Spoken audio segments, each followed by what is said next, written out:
Hey, I'm meteorologist Doug Myers with the latest forecast on this Tuesday, the second day of March. So let's recap February. We had an average high of 57, way warmer than what it was last year and warmer than where we should be.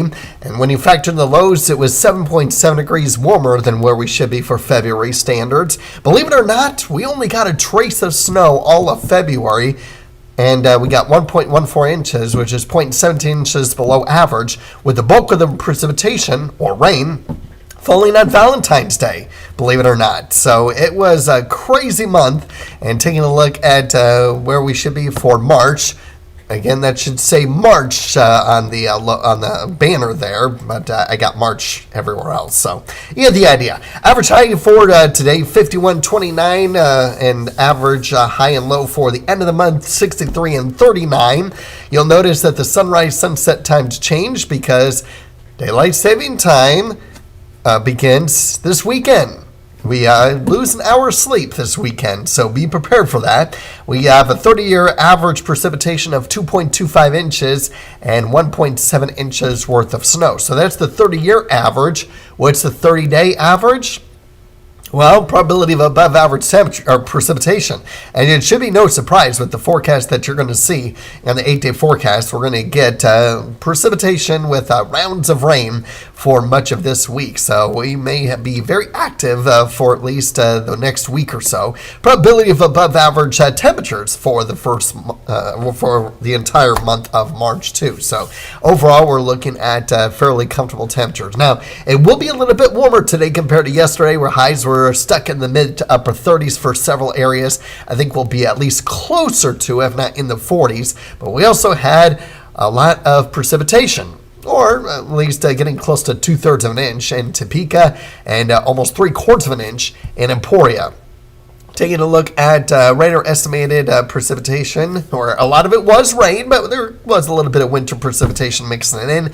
Most of it was in the eastern half of the state. So zooming a little bit closer, seeing some of that blue showing up, which indicates at least an inch worth of precipitation. Southern portions of Shawnee County, northeastern Osage County, south of I-70, south of Lawrence.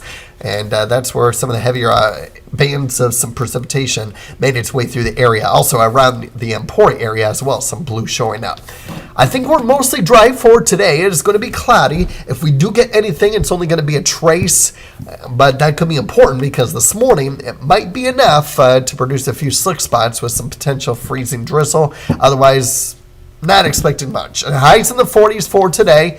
Tomorrow, even though we'll have a better chance of scattered rain showers through the day, it will start to warm up.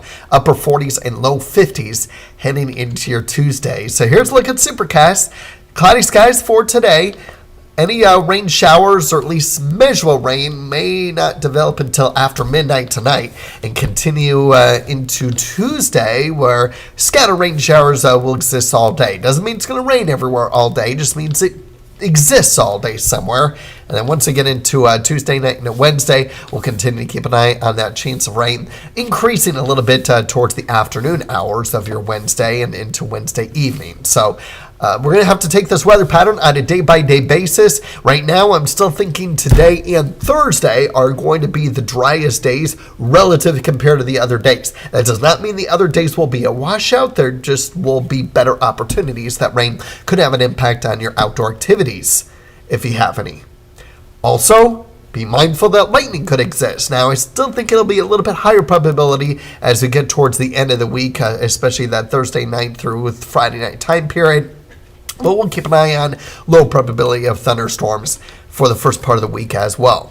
Severe weather awareness week this week. It's all about preparedness today. And speaking of which, Storm Spotter training class starts tonight in Nemaha County in Seneca at 7 p.m. at the Pioneer Building. It's a free opportunity to learn all about severe weather for about 9 minutes, review your severe weather protocols, review how to look at radar, look at cloud cover, what might be severe, what might not. It's just absolutely a great class to go out and take advantage of it.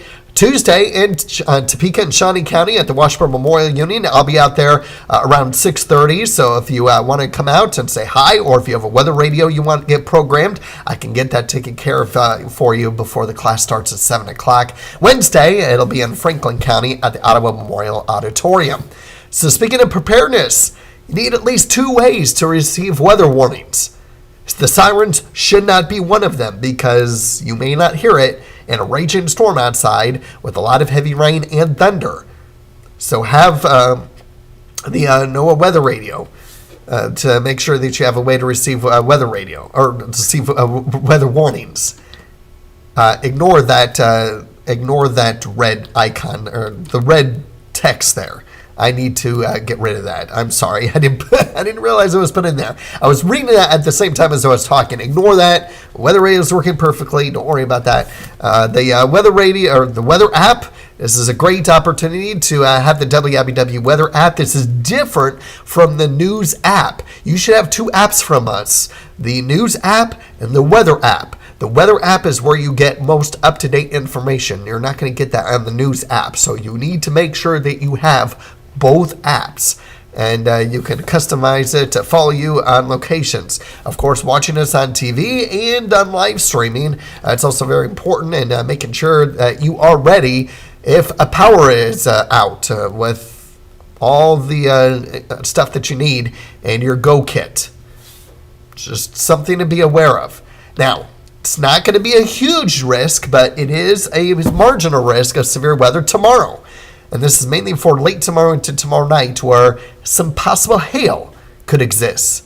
Can we get a brief severe thunderstorm warning for quarter-size hail? Yes, but for the most part, it should be just slightly below that. And then we'll continue to keep an eye on the wet weather pattern for the next couple of weeks. Now, it does look like we have equal chances of below normal and above normal temperatures in the 8 to 14-day outlook.